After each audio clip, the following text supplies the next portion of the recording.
Hey guys, Rusty Creasey here. In this little video, I want to talk to you about managing the way you hunt. Hopefully there's something here for you. All right, managing how you hunt. Things you can do on the hunt, during the hunt, that will not only make you successful that day, but in days to come. What are some of the ways that I manage the way I hunt and things I do to ensure that we're gonna shoot ducks the next day and the next day? Number one, when the sky is full of ducks, don't shoot. Sit back and enjoy the show. Now, first and foremost, you public guys, I get it. I understand you not waiting. That when it's shooting time and you got a big group in, you just about got to shoot, and I understand. If, however, you find yourself in a situation where you can let those ducks get down and maybe there's no one hunting close to you, my advice would be to let that big group of ducks sit down, shoot a few after that, and if you can be there the next day, you'll shoot them again the next day. Anyone who's ever watched any of the old YouTube videos from the Echo days and even my own YouTube videos, you have seen us just watch and let the ducks pour in for sometimes 15 or 20 minutes. And I mean, we have to edit a lot of it out just because there's so much duck footage. So kind of to paint a picture about what's going on during all that, on the piece of property that I manage, you know, we've basically got a square mile, we've basically got a section, and you're in one hole on that section. So if the sky is full over you, odds are the sky is full over the entire tract of woods. I don't know how many ducks that is, but it's several thousand. So is it really worth shooting 8 or 10 ducks out of a volley, maybe more, maybe a few less, depending on what kind of shooters you got? Is it worth shooting and blowing all that out just for one volley? Or had you rather sit back and watch it and enjoy a show that just a handful of people ever get to see? You know, ducks backpedaling, feel the wind off of them, splashing water on you. Yeah, you may not shoot a full limit, but the limit's just a number. To get to have that experience, that is priceless. So, but what happens when you shoot? You might get away with it once, one little volley, but after that, what you're doing, you've got 10, 15, 20,000 ducks just hovering and circling. Well, when you shoot, that noise, it blows them out and it makes them get higher. And you're gonna, depending on how much water's around, if there's much water around, you know, they've got options. They can leave. Now, on a low water year, you can lean on them a little harder is what I call it. You can shoot them a little bit when there's a few more in the air because their options are limited. They just about got to come back. But you do not need to shoot if they've got other options. You know, the rule of thumb I try to use, and it's a guessing game, I try to let 80–85% of the ducks sit down in the woods. Because once those ducks sit down in the woods, at that point, you've got them all day. They're not going anywhere. They can be 150 yards from you and you shoot, all they're gonna do is swim away.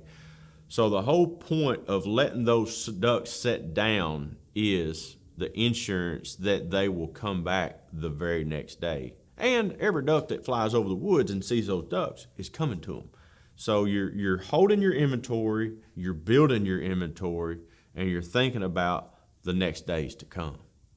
You know, I can remember past hunts before I kind of learned this sort of thing, basically shooting the ducks out. Again, you public guys, I get it. I totally get it.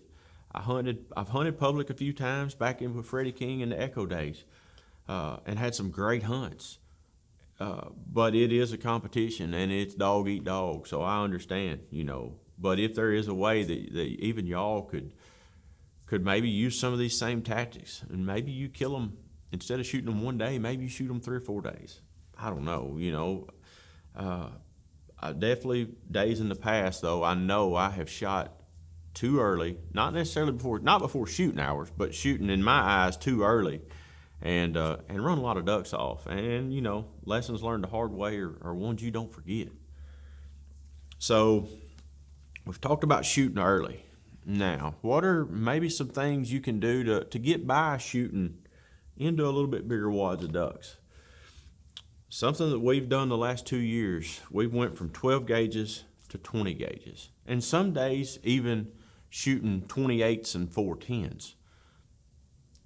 Last year, I know for a fact one morning we had nothing but 410s, 3 of us in the hole. And you would have a volley with 410s. And guys, it's not much louder, it seems like, when you're shooting than clapping your hands. You could shoot and have a volley, pick your ducks up, and before you could really get the ducks picked up, you had more ducks working. That just shows you how much quieter these smaller gauges are. We never shot a 12 gauge until mid to late January this year, for the most part. And shooting 8 to 10 guys every day, when those big guns go off, it sounds like thunder, is the best way I can put it. And we all know what happens during a thunderstorm, especially if you got a bunch of ducks. It stirs them up, you lose your ducks.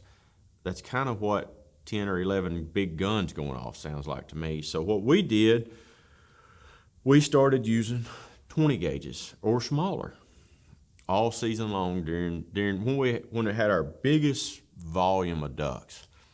And I truly believe, this year was a record year for us. It's the most days the owner has ever hunted, which tells me I'm doing something right. But also from a harvest standpoint, it was the most birds we've harvested since he owned the place.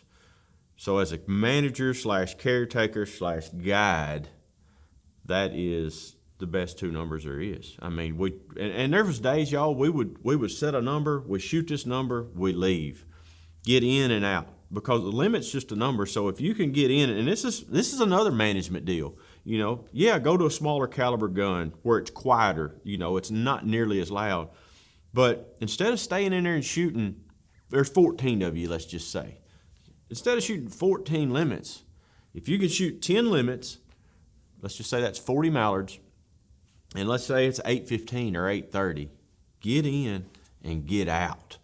It's not worth sitting there burning a hole up just to shoot 4 more limits.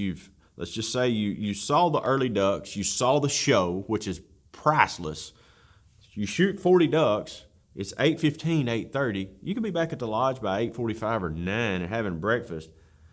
Had a great hunt. What else do you want? You've shot some ducks, you've seen a show, you're in and out safe. It's hard to beat a morning like that. It's not worth it. So that's another managing the way you hunt tool is get in, get out, less is more. And a little more in depth on this whole gun gauge deal, going to a smaller gun. Technology today is phenomenal, from the ammo to the guns to the chokes. So really a souped up 20 gauge is what I'd call it, is pretty much just as efficient as just a regular old 12 gauge. So you got to make each shot count, so to speak. So with that 20 gauge, not only is it quieter, but it is a killer gun. We all spend all this money on leases and decoys and boats and all the things you spend on duck hunting. And then we kind of just grab a shotgun off a shelf. I would definitely have a shotgun that patterned good. Take it out and shoot it on paper. Find you a load that matches that choke and is a killing gun and is almost like you would for turkeys. Everybody patterns a gun for turkeys, but you never really think about patterning a gun for duck. You can do the same on ducks because some shells and choke combinations won't work. You find one that works for you, you may have to pay a little more for ammo, but you will be more efficient at killing the duck, and you won't have to do all the extra shooting. Shooting cripples. Nobody thinks about, shooting cripples. I see it every day. We try to shoot the cripples ourselves, but a lot of times you'll have a guy at the other end of the hole and he don't know. When after a volley and it's time to shoot cripples, do it right then. Pow, pow. Now, if you can run that duck down and grab him, run him down and grab him instead of shooting all those extra shots, because every extra shot is another group of ducks, if they're over the woods, that you're either blowing out by shooting, they're not going to come in, you're pushed them to another piece of property, or maybe they were going to work and you just push them over to someone else. think about that. The less shooting, the better. Whether it's cripples or whatever, don't just be out there sky busting. Make each shot count. You know, another way another little management tool we use is kind of decoy placement and the way we set up each day. For years, I used to leave our decoys out all year. And maybe it was laziness. Maybe I just didn't know no better. I'm going to go with the first one. Maybe I was a little bit lazy. But in the last couple of years, we have started hanging our decoys up after each hunt. In other words, let's just say we've got 3 holes that we're hunting. Or if you're a public guy, you keep them in the boat or whatever. But for us, you've got 3 holes you're hunting. Let's say I've got 6 dozen decoys at each hole. After each hunt, we will take the decoys up and hang them on hooks around the hole. My thinking is, for one, you've got to be able to adjust with the wind. So, a duck is supposed to land against the wind. So you got the wind at your back. I like to have a gap in my decoys in front where I want the ducks to land. So from where I'm sitting and I've got hunters to my right, hunters to my left, my gap would be straight in front of me. And I want them to either overshoot the decoys or stop short and land in this little opening.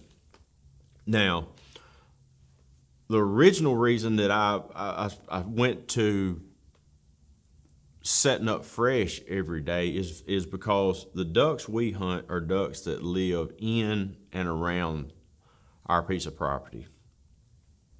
So those ducks see it every day. Every day it's the same routine. They fly over the woods, they see a hole, they do what they want to do from there.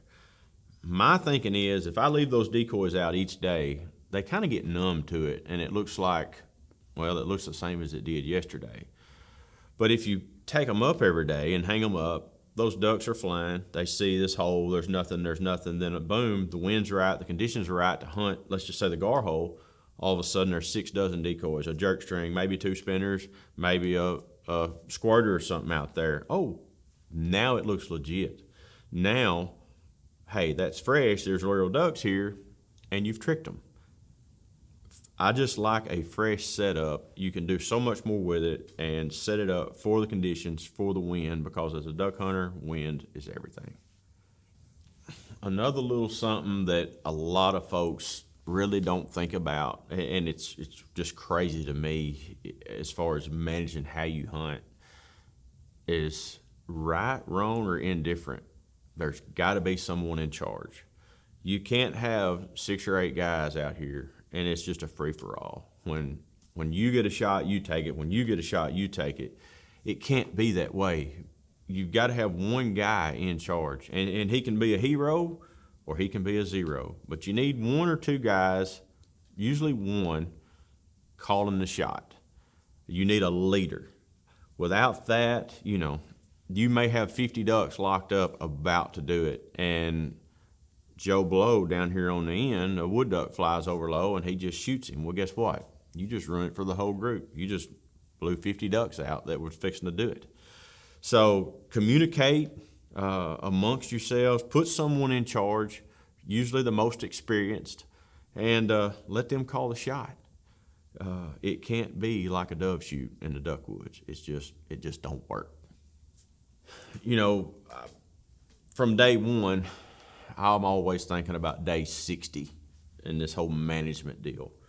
And I'm wanting to hold ducks for 60 days. So some of these things that I'm talking about here are ways that will help you do that. From not shooting into those early groups,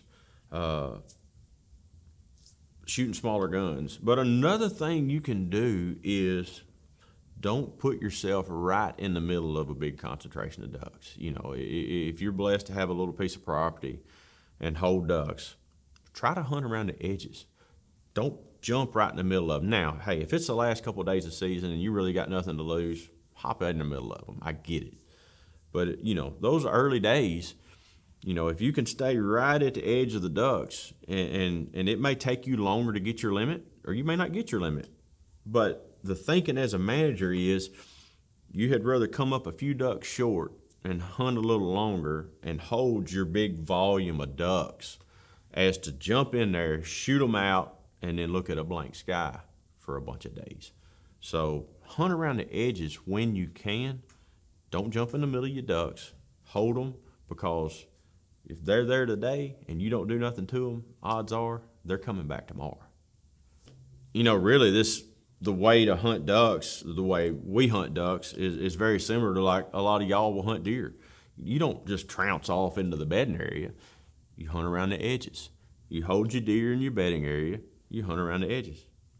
Very similar to the way I hunt ducks. Hold them in the core areas, hunt the edges. I'm sure I've left out a whole bunch of stuff in this, but I hit on some of the key topics that I feel like are important in managing a hunt. What works for you? Let us know.